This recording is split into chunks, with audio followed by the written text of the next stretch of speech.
This is the beginning of the biggest and scariest adventure of our lives. We gave up our full-time jobs. We ended the lease on our beautiful coastal shack in the middle of rental crisis. We sold all our possessions. We rehomed our chickens. We farewelled our loved ones, and we jumped on that one-way flight in search of finding a sailboat.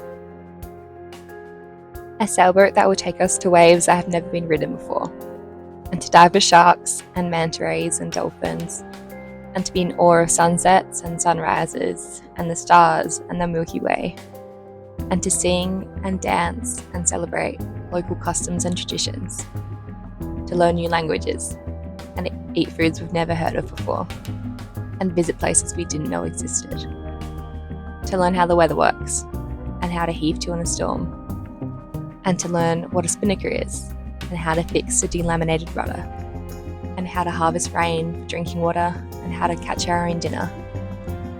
This sailboat idea is all we've been thinking about for years. This is the Seafaring Project.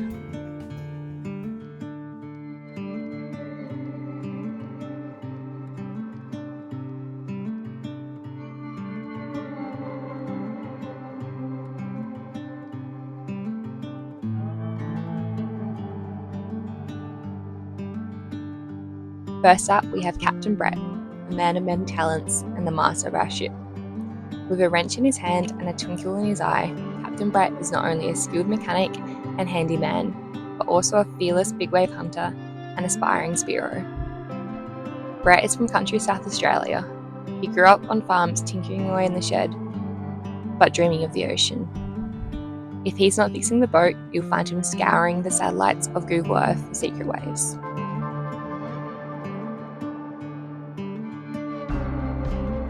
Next, we have first mate Tess. That's me. I'm from Adelaide, South Australia. I'm a registered paramedic. That's how I earn them freedom biscuits. I wish I had gills instead of lungs. I have a passion for surfing and dream of one day getting barreled. I have a deep love for sunsets and I'm rarely awake for sunrises. I'm new to sailing, but I'm not new to adventure.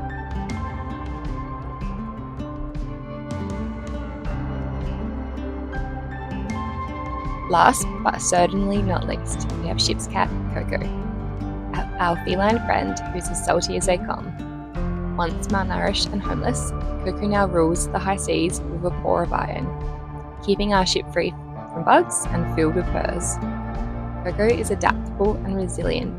She loves the pre-sail zoomies and thoroughly enjoys her freshly caught tuna dinner.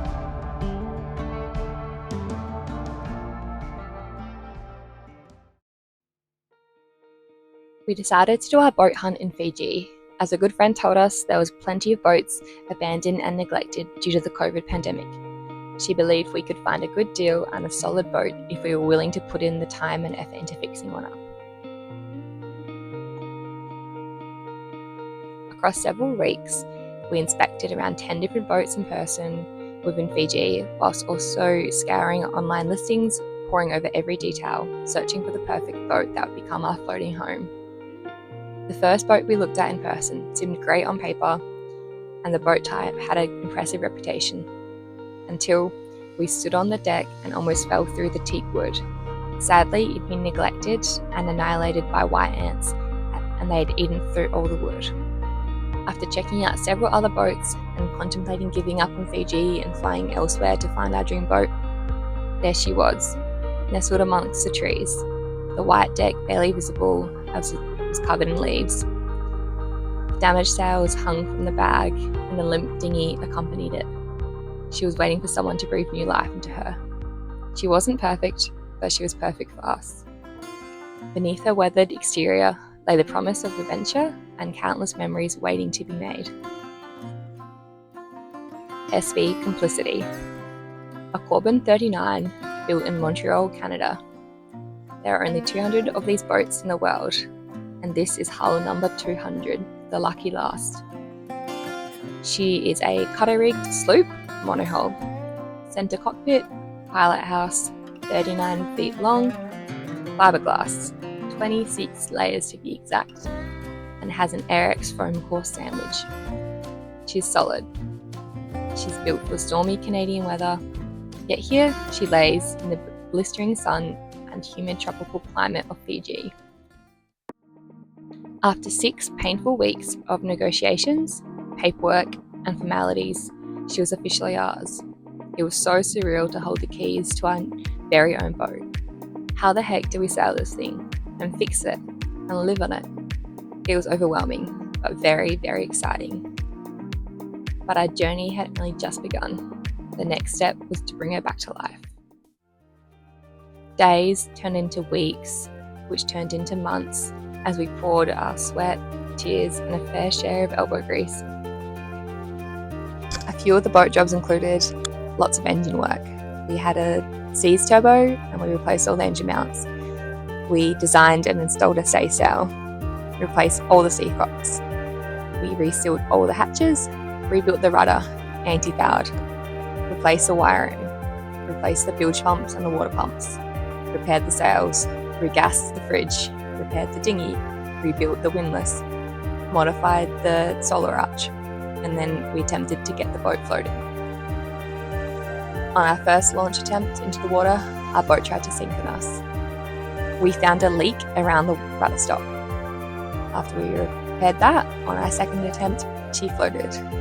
It was strange, yet so wonderful, seeing her in the water after months of the boat being on the hard stand with us.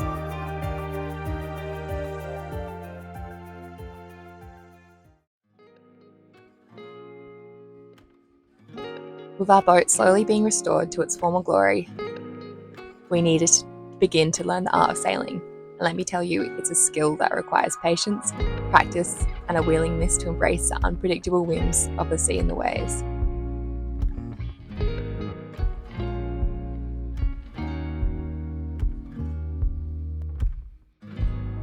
Brett has crewed on a few sailboats before, so he knew the sailing basics, whereas I'd never sailed before. Yet here we were, spending our life's savings on a vessel, not knowing if we'd like the boat life, or sailing, or living together in such a small space. It was a bold decision, but we were optimistic that it'd all be worth it.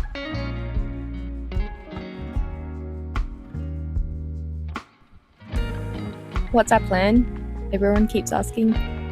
We've learnt that sailors write their plans in the sand at low tide, and we completely get why now. I guess our plan though is to learn the boat basics, like how to provision, where do we get water from, what is a water maker, how do we raise these sails, how do we drop the anchor, what is a squall and why does everyone keep talking about them. We've got so much to learn and we're just beginning. I guess this video is just a little bit of an intro about us and our boat buying journey and the start of our boat life. Thanks for getting this far in the video. Hope you enjoy the journey. See ya!